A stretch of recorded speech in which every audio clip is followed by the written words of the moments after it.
प्रिय विद्यार्थियों नमस्कार। स्वागत है आप सभी का आपके अपने YouTube चैनल स्टडी वेंचर्स पर। जो भी विद्यार्थी CET 2024 की तैयारी कर रहे हैं विद्यार्थियों, CET 2024 की तैयारी करने वाले सभी विद्यार्थियों के लिए ये क्लास काफ़ी महत्वपूर्ण रहने वाली है दोस्तों। भले आप 10+2 या ग्रेजुएशन लेवल की तैयारी कर रहे हो या दोनों एग्ज़ाम की तैयारी कर रहे हो, तो भी ये क्लास आप दोनों एग्ज़ाम वालों के लिए महत्वपूर्ण रहने वाली है। आज अपन दोस्तों CET का पहला प्रैक्टिस सेट सॉल्व करने वाले हैं, जिसमें आपके कुल 150 प्रश्न रहने वाले हैं। 150 प्रश्न का कंप्लीट मॉडल पेपर रहने वाला है। तो आप सभी इसे ध्यान से पूरा ज़रूर देखना। लास्ट में कमेंट करना कि आपके कितने प्रश्न सही हो रहे हैं।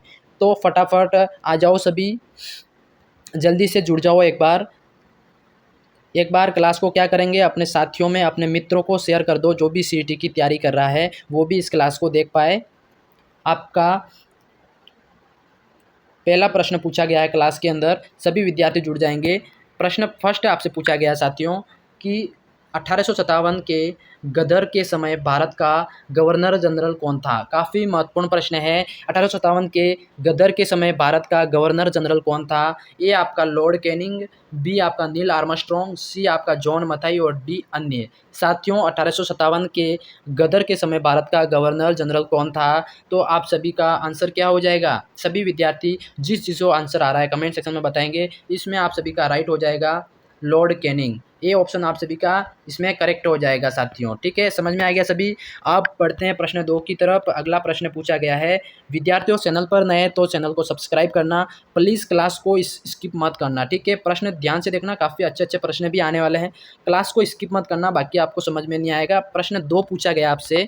प्रश्न 2 आपसे पूछा गया है कि भारत भारतीयों के लिए है, भारत भारतीयों के लिए है नारा किस संस्था ने दिया था। काफ़ी महत्वपूर्ण प्रश्न है। भारत भारतीयों के लिए है, किसी औरों के लिए नहीं। ये नारा किसने दिया था, कौन सी संस्था ने दिया था। तो ए आपका अशासकीय संस्था, बी आपका आर्य समाज ने और डी ब्रह्मा समाज ने या डी अन्य ने।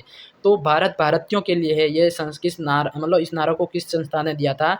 तो आपका हो जाएगा साथियों बी ऑप्शन, आर्य समाज। आपका बी सही हो जाएगा। आर्य समाज ने ये वाला नारा दिया था। ठीक है, समझ में आ गया सभी को। अब बढ़ते हैं अगले प्रश्न की तरफ। पूछा गया है आप सभी से, थोड़ा प्रश्न को बड़ा कर लेते हैं। प्रश्न आपसे पूछा गया है विद्यार्थियों, पूछा गया है प्रश्न कि जो विंध्याचल और सतपुड़ा की पहाड़ियों के बीच होकर बहने वाली नदी कौन सी है। विंध्याचल और सतपुड़ा की पहाड़ियों के बीच से होकर रहने वाली नदी कौन सी है। ए आपकी नर्मदा, बी आपकी सिंधु नदी, सी आपकी कोची और डी गोदावरी नदी। साथियों विंध्याचल और सतपुड़ा के पहाड़ियों से बीच में होकर बहने वाली नदी कौन सी है। तो आपका हो जाएगा ए नर्मदा। ठीक है, समझ में आ गया सभी को। नर्मदा नदी आपकी ए करेक्ट हो जाएगी। समझ में आ गया सभी को। अब बढ़ते हैं प्रश्न अगले की तरफ। पूछा गया है आपसे, प्रश्न आपसे पूछा गया साथियों कि इन्वेस्टर प्रोटेक्शन फंड, देखो इन्वेस्टर और प्रोटेक्शन फंड किस संस्था ने स्थापित किया था। ये कौन सी संस्था थी जिसने इन्वेस्टर प्रोटेक्शन फंड स्थापित किया था। तो ये आपका पूंजी मुंडे ने या DLF ने या सेबी, मतलब ACBI ने या अन्य ने। तो साथियों इन्वेस्टर प्रोटेक्शन फंड आपका हो जाएगा सी ऑप्शन करेक्ट हो जाएगा। मतलब ACBI ने इसको स्थापित किया था। ठीक है, आपका सी ऑप्शन सभी का क्या हो जाएगा, करेक्ट हो जाएगा। अब बढ़ते हैं अगले प्रश्न की तरफ। पूछा गया है आपसे कि जो कुंडापुर एवं करवार कच्छ वनस्पति स्थान कहाँ स्थित है। देखो काफ़ी महत्वपूर्ण प्रश्न है कि कुंडापुर एवं करवार कच्छ वनस्पति स्थान कहाँ स्थित है। तो ये आपका कर्नाटक राज्य के अंदर है। ठीक है, समझ में आ गया सभी को। बी ऑप्शन आप सभी का इसमें सही हो जाएगा। अब बढ़ते हैं प्रश्न अगले की तरफ। सभी से पूछा गया है प्रश्न, अगला पूछा गया है सभी से कि अगला प्रश्न है आपका, पूछा जाता है आपसे कि भारत की प्रथम बहुउद्देशीय परियोजना किस नदी पर बनाई गई थी। भारत की पहली प्रथम बहुउद्देशीय परियोजना किस नदी पर बनाई गई थी। तो ए आपका कावेरी, बी गंडक नदी और सी दामोदर नदी और डी यमुना नदी। तो साथियों प्रथम बहुउद्देशीय परियोजना आपका हो जाएगा दामोदर नदी पर बनाई है। ठीक है, दामोदर नदी आपका सी ऑप्शन सभी का करेक्ट हो जाएगा। अब बढ़ते हैं अगले प्रश्न की तरफ। पूछा गया है आपसे प्रश्न है कि जो अशोक के शिलालेखों की लिपि क्या है। अशोक की जो शिलालेख है उसकी लिपि क्या, कौन सी लिपि के अंदर लिखे गए हैं। तो गुरुमुखी, बी ब्राह्मी, सी देवनागरी और डी हायरोग्लाइफिक्स। साथियों तो अशोक के शिलालेख की जो लिपि है वो आपकी ब्राह्मी लिपि के अंदर, जो शिलालेख है वो ब्राह्मी लिपि के अंदर लिखे गए हैं। ठीक है, समझ में आ गया सभी को। बी ऑप्शन सभी का करेक्ट हो जाएगा। अब बढ़ते हैं प्रश्न अगले की तरफ। प्रश्न अगला पूछा गया है कि विवेकानंद रॉक मेमोरियल कहाँ स्थित है।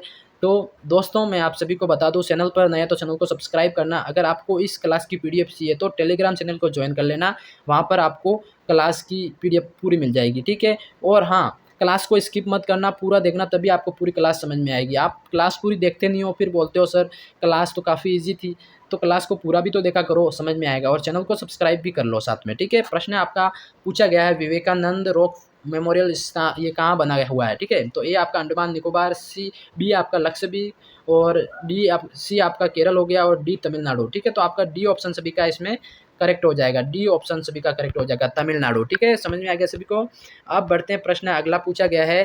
प्रश्न आपसे पूछा गया है कि महात्मा गांधी को राष्ट्रपिता के रूप में उल्लेख सबसे पहले किस व्यक्ति ने करा था। देखो अपन कहते हैं ना महात्मा गांधी को राष्ट्रपिता है ये देश के, तो राष्ट्रपिता नाम देने वाले सबसे पहले व्यक्ति कौन थे, तो वो आपके हो जाएंगे सुभाष चंद्र बोस। सुभाष चंद्र बोस ने इनको राष्ट्रपिता के नाम से पुकारा था, पहला नाम इन्होंने ही दिया था, सुभाष चंद्र बोस, ठीक है। समझ गया, आपको आ गया प्रश्न। अब बढ़ते हैं प्रश्न अगले की तरफ। प्रश्न आपका अगला पूछा गया है साथियों, काजीरंगा राष्ट्रीय पार्क है, काजीरंगा राष्ट्रीय पार्क कहाँ है ये बताना है। काजीरंगा राष्ट्रीय पार्क आप सभी का असम के अंदर है साथियों। सी ऑप्शन सभी का क्या हो जाएगा, करेक्ट हो जाएगा, सी ऑप्शन सभी का करेक्ट हो जाएगा, सभी को नोट कर लेना, ठीक है, असम के अंदर। अगला प्रश्न सभी से पूछा गया है कि ऑपरेशन फ्लड संबंधित है साथियों। ये भी काफ़ी एग्जाम के अंदर पूछा गया हुआ प्रश्न है कि ऑपरेशन फ्लड किससे संबंधित है। तो ये आपका तमिलनाडु या बाढ़ नियंत्रण, दूध आयात या डेयरी विकास। साथियों ऑपरेशन फ्लड की बात करें तो ये डेयरी विकास से संबंधित है, ठीक है। आपका डी ऑप्शन सभी का इसमें करेक्ट हो जाएगा। बढ़ते हैं अगले प्रश्न की तरफ। अगला प्रश्न आपसे पूछा गया है, अगला प्रश्न सभी से पूछा गया है कि भारत में हरित क्रांति का श्रेय जिस सुविख्यात कृषि औद्योगिक विज्ञ को जाता है उसका नाम क्या है। देखो भारत के अंदर जो हरित क्रांति है ना, हरित क्रांति, इसका श्रेय इसको किसने बनाया था, हरित क्रांति के मतलब श्रेय किसको जाता है, तो वो आपके कौन से औद्योगिक विज्ञ है जिनको ऊपर जाता है, तो डॉक्टर वर्गीस कुरियन। समझ में आ गया सभी को, सी ऑप्शन सभी का आपका करेक्ट हो जाएगा, डॉक्टर वर्गीस कुरियन, जिन्होंने हरित क्रांति का श्रेय इनको जाता है। समझ में आ गया सभी को।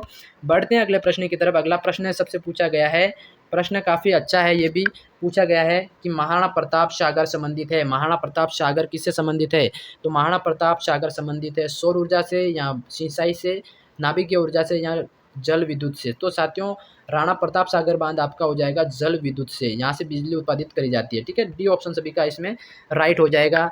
अब अगले प्रश्न की ओर बढ़ते हैं। अगला प्रश्न सभी से पूछा गया है साथियों कि भारतीय खनन विद्यालय कहाँ स्थापित किया गया। भारतीय खनन विद्यालय कहाँ स्थापित किया गया, तो ये आप सभी का क्या राइट हो जाएगा, ये आपका हो जाएगा धनबाद के अंदर, ठीक है। धनबाद कहाँ आपका, बी झारखंड के अंदर है, ठीक है। समझ में आ गया सभी को। अब बढ़ते हैं अगले प्रश्न की तरफ विद्यार्थियों। अगला प्रश्न पूछा गया है कि जो स्वर्णिम शत्रुभुज परियोजना किससे संबंधित है। देखो काफ़ी महत्वपूर्ण प्रश्न है, पूछा जाता है स्वर्णिम शत्रुभुज परियोजना किससे संबंधित है, तो आपका हो जाएगा सड़क परिवहन से संबंधित। समझ में आएगा सभी को, सड़क परिवहन से संबंधित आपकी स्वर्णिम शत्रुभुज परियोजना हो जाएगी। अब अगले प्रश्न की तरफ बढ़ते हैं। अगला प्रश्न आपसे पूछा गया है कि जो महात्मा गांधी के 5वें पुत्र के नाम से जाने जाते हैं, किसको, कौन जाना जाता है, महात्मा गांधी के 5वें पुत्र के नाम से जाने जाते हैं, तो ए आपके गोकुल भाई भट्ट, बी आपका जमनालाल बजाज, सी आपका भोगीलाल पंड्या या डी विजय सिंह पथिक। तो गांधी जी के 5वें पुत्र की बात करें तो जमनालाल बजाज। समझ में आ गया, आपका बी ऑप्शन सभी का करेक्ट हो जाएगा, ठीक है। अगला प्रश्न है आपसे पूछा गया है, यह प्रश्न आपका काफ़ी महत्वपूर्ण प्रश्न है कि किस प्रतिहार शासक ने आदि वराह की उपाधि धारण करी। आदि वराह की उपाधि धारण करने वाले शासक का नाम बताना है, तो आपका हो जाएगा मिहिर भोज, बी ऑप्शन सभी का करेक्ट हो जाएगा। मिहिर भोज थे जिन्होंने आदि वराह की उपाधि धारण करी थी। समझ में आ गया सभी को। दोस्तों आज की क्लास में क्वेश्चन मैं 20 लेके आया, आपको कैसा लगा कमेंट सेक्शन में जरूर बताना। मैं मिलता हूँ किसी नेक्स्ट वीडियो में, तब तक के लिए जय हिंद जय भारत दोस्तों।